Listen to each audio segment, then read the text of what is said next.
El portavoz de la Diputación Foral de Vizcaya, Juan María Aburto, ha informado en rueda de prensa sobre los acuerdos adoptados en el Consejo de Gobierno. En primer lugar, Aburto ha comunicado que la Diputación va a destinar 800.000 euros a crear empresas turísticas, internacionalizar el sector y comercializar sus productos. Además, el ente foral ha aprobado 2 decretos de ayudas para subvencionar la protección de infancia y mujer por valor de 220.000 euros. En materia de agricultura, se destinarán 1,6 millones de euros a ayudas agroambientales.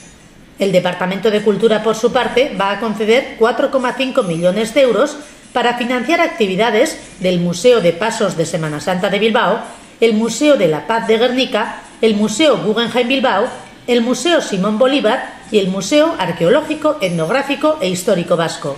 Para finalizar, Aburto ha comunicado que la Diputación ha decidido dar el impulso definitivo al compostaje tras casi un año de funcionamiento de la planta de compostaje de Artigas y el éxito de la implantación del 5.º contenedor en el barrio bilbaíno de Deusto.